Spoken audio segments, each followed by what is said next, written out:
Brothers and sisters, do you have complete trust in God? Now, this sounds like a loaded question where we feel like we must say yes, but it is one that I reflect on from time to time. We should trust in God, since God sees everything, knows everything, and is all-powerful. But do I trust him fully? How about we test this notion? What are some things that we trust in more than we trust in the love of God and his ability to prepare and provide for us? Do you trust in your ability to get work done more than you trust in God? Do you trust that your best friend will help you when you're sad more than you trust in God? Do you trust that your better half will snore at night more than you trust in God? Do you trust that your manager will send you a list of unreasonable tasks more than you trust in God? Do you trust that you will always have money in your bank account more than you trust in God? Do you trust that Stephen Curry will make a three-point shot more than you trust in God? Do you trust that your car will start more than you trust in God? Do you trust that your printer will work this morning at command more than you trust in God? And by the way, if you trust in the latter more than you trust in God, you have some serious problems. Sometimes we see things in life and they become so common and we forget that those things don't necessarily have to happen nor exist. Some of those things may be good, some bad. However, the older people in our community may affirm that the only constant in life is change. But what is more constant than change? It is God, the source and standard of our life. He is stable and the most necessary of all creation, the entity that was not created by anything else. And fortunately for us, this God creates with purpose, not randomly. His intelligence is more secure than our study. His omnipotence is stronger than our strongest moments of graciously opening a canned jar. His presence is closer to us than the most intimate of unions that man could ever imagine. Friends, this is God. And why do we take God upon ourselves instead of listening to the one true God? You may be surprised to know that children do not come out of the womb with an owner's manual. Parents try to learn and give their children their very best with great intentional love, the best way they know how. But sometimes, too, parents may not get the whole picture, and that's okay. Now, children also may not understand why a parent may do something. That, too, is okay, because it only suffices that the child is obedient. However, the limitations of human parents who intentionally became one to make a child illustrate the need to depend more on the author of all creation, who gives each a unique character and unique trait. God knows his creatures and gives them a law to obey and to continue to live instead of to destroy.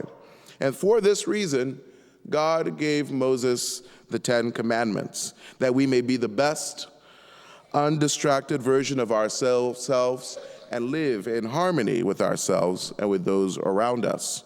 And in order to live in harmony, we must focus on what is ours.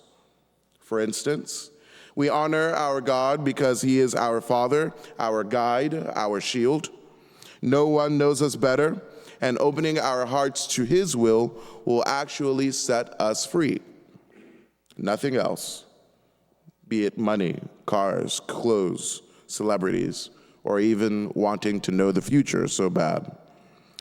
Friends, honoring God's name keeps us free as it helps us to remember that we are not gods ourselves. We respect and honor our parents who sacrifice to lead and do not need the added stress of being devalued, especially as they lead a pack forward without division. We do not kill because tearing down others does not build ourselves up. We do not take what belongs to others because what others have does not belong to me. And quite frankly, I don't need that Porsche. So we stop comparing ourselves. We refrain from being envious of others and their possessions and focus on the great gifts the Lord has for us, the gifts that the Lord has even given us, knowing that God did not have to give us those talents. God gave us those commandments as a blueprint, friends, to stay in the peace that sets us free instead of amidst the things that trap us and therefore suffocate our potential. Therefore, when Jesus references a den of thieves, he's referring to a place where people settle for less.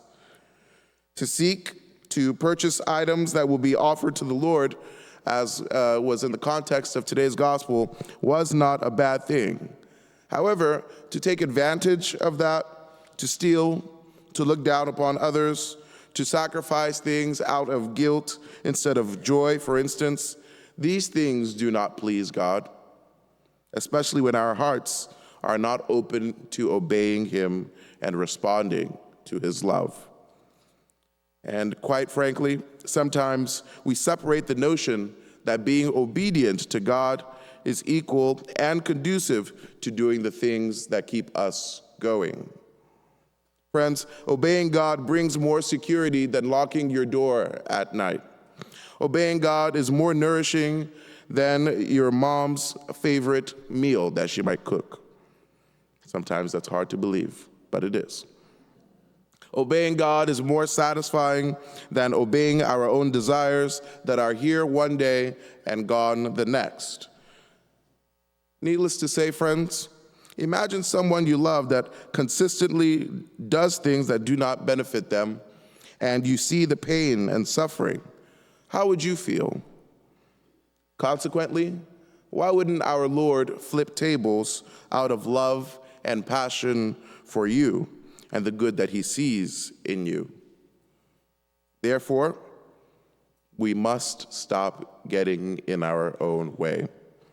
We must allow Jesus to be our way. How do we do that? We do that by listening. We do that by listening to the Lord and not listening to society, because society does not set us free, but God does. Society did not make us, but God did. Today, we take a step back, stop trying to figure everything out, and let God show us. And with eyes wide open, eyes that are not trapped nor deceived by the temptations that you and I know do not help, we can see that receiving God's joy is a choice, and we can make that choice every single moment of our lives. Notice how you and I know tons of people that we might call know-it-alls, people who just talk and interrupt and just want to be heard. If only they'd listen once in a while to others and maybe read the room. Brothers and sisters, Lent is an invitation for us to do the same.